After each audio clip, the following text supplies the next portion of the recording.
Well, welcome to my vlog. My name is James Cook, and today I've got a couple of things I want to do. Firstly, I want to run.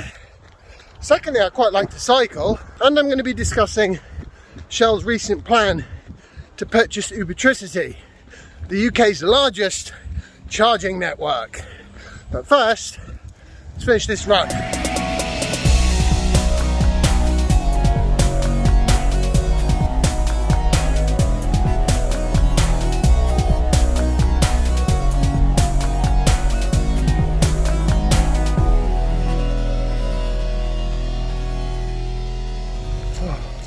Oh, that was hard work.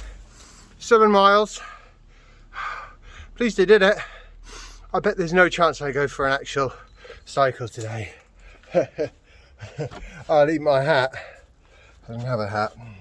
Okay, I'm fresh and clean and wearing cycle gear. I must be completely nuts.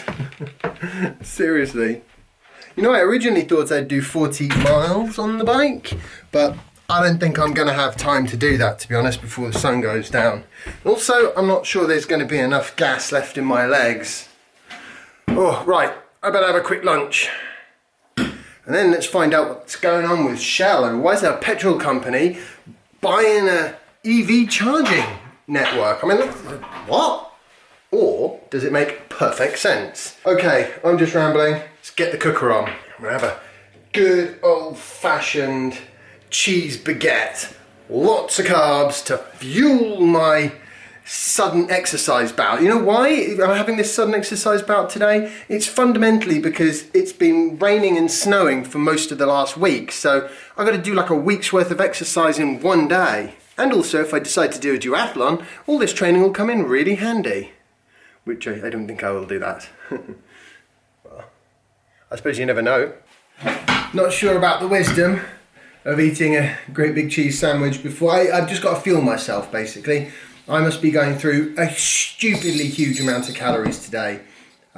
Even though I will not be doing a 40-mile cycle ride, I'm pretty sure of that. Basically, partly because I'm going to run out of daylight. Still, it's great to be outside, great to do the exercise, brilliant. Yeah, so, Shell. That's I actually think it makes perfect sense for them, actually. Quite clever. They've already tried to sort of tackle the other half of the charging equation, which is the charging while you're on a road trip, or charging if you're in a city and you don't have sort of off-street parking. And this is another attempt, I think, to try and reach those kind of customers, because one of the big problems that oil companies have always struggled with is not the idea of selling people electricity instead of oil, and that electricity can come from wind or solar or wherever is cheapest. That has never bothered them at all. What has always bothered them is the fact that because electricity is so easy to get hold of, and you just get it from your house, and they're not really invested in a lot of that electricity distribution side of things, it's left them a little bit out of the loop with how people are going to be moving around in the future. Basically, power companies are going to find themselves making a larger and larger amount of money off a larger and larger customer base, or at least customer base in terms of kilowatt hours consumed, because people are going to be charging their cars, so they're going to be doing more with their home electricity. The flip side of that is people will be doing less of the fueling up petrol and diesel cars, and that's the thing that's got people like Shell and BP spooked.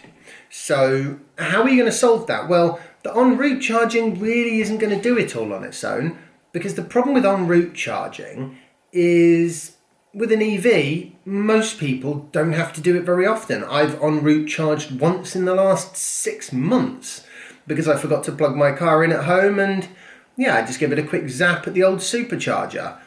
Which was free to me, of course, because I'm a long-time Tesla owner, but I would have used the supercharger anyway. So it's a difficult market to break into, and there are lots of different EVs out there that, you know, charge at different sorts of speeds, and the infrastructure is quite expensive, especially if you need to put in like a whole new power supply to the site. So yeah, there's some big issues with it. Whereas delivering on-street charging, which I think is what Ubitricity focus on, that's their sort of, I mean, I've never actually seen an Ubitricity charger, I don't think, except perhaps it was a post that I ignored at the side of the road, quite possibly. But those on-street chargers are essential for people that don't have their own off-street parking, which is a very substantial proportion of the population. So it is a customer base that should be served. And that's where I think Shell's decision is both quite strategic and quite bright from a medium to long-term perspective for them. Because one thing is for sure, we are definitely going towards EVs. I am 100%, unless somebody comes out with some kind of diamond nuclear, super awesome, way cheap, incredibly powerful battery that nobody's ever heard of, and they do it in the next couple of years, there is no question all new vehicles are going to be electric, fully electric, pretty soon, because they're really not difficult to use. They really do the job properly. The only missing bit of the puzzle is how you charge them if you don't have off-street parking, which is where the residential chargers, the on-street chargers come in. It is perfectly possible to put on-street chargers down most roads. So I think that's what's going to wind up happening. Exactly what that infrastructure will look like eventually, I'm not sure. I'm sure there will be some people that have to resort to quick charging whilst they go to the supermarket, but that's perfectly doable, of course. But it would be preferable to not have to quick charge everybody at the supermarket when they go there, because then the supermarket's power supply requirements will be enormous, an order of magnitude greater than what they currently are, and putting that infrastructure in will be very, very expensive. And most people don't drive their cars 90% of the time. 90% of the time they're just parked up at home or somewhere else, at work maybe.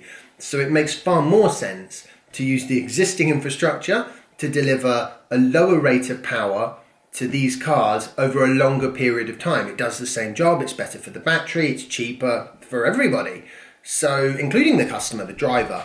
So yeah, it's great. And I hope Shell invest in the on-street charging infrastructure that Ubitricity have already got and really try and take it to the next level, because, you know, they've got deep pockets and ultimately I think it's going to be in their best interest. Right, I have now got to finish fueling myself up in my residential charging and then hit the road on the old bike and see how far I feel like going. I suspect it's not going to be all that far, to be honest, but we'll see. Maybe I'll get out there and it'll just be like, wow, this is amazing. I'm kind of hoping that cycling and running use two completely different muscle groups. Got everything. Perfect. Oh, tyres are pumped. Okay, let's go for a cycle. It's not going to be as long as I want. I was originally planning on doing 40 miles, but I think I'm going to run out of daylight before I get to that, unfortunately. Oh, and I'm not wearing the right shoes. Look at this. That's more like it. No 360-degree camera today because, you know, it's a miracle I'm going out at all, quite honestly. I said I wasn't going to go full gas, but somehow I seem to have done it anyway. Oh, bloody heck. Whew. What an idiot I am. And it's an out and back as well, so I'm still heading away from home. But just think of all the coffee and Cadbury's cream eggs I'll be able to have after this.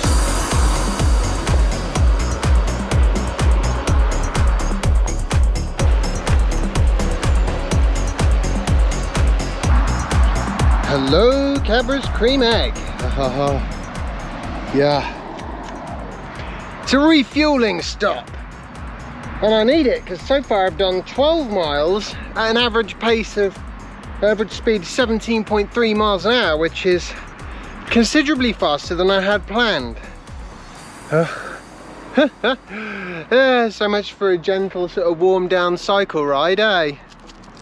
You know, opening Cadbury's cream eggs isn't really a one-handed job. Okay, here we go. That was amazing. did about 24 miles. And despite the return journey being into wind, I managed to increase my average speed to 17.4 miles an hour, which was sweet. And I had a little section where I was going, it was a slight downhill, and I was basically maintaining a pretty solid 30 miles an hour. The wind in my hair, down on the drops. Oh, it's awesome. Haha. Yeah, so I'm buzzing, but obviously now I am quite knackered. My body is thinking, what? That's what my legs are saying right now. Goodness, right, I'm gonna clean up the bike and get everything in and go have a shower and sort myself out. And damn, yeah, that was truly amazing.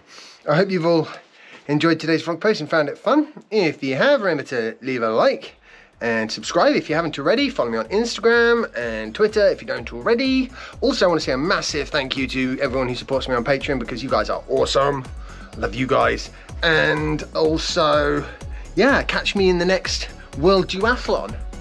Not, but yeah, it's good fun. It's good fun. I'm enjoying the exercise that comes with not being able to do anything else or go anywhere else. I look forward to seeing you all in my next blog post. Take care and bye. Good morning. I completely forgot to shoot the intro to today's vlog post whilst I was still at home. I'm obviously going for a bit of a run now, so yeah, I'll tell you what, yeah, let's just start off afresh. Good morning.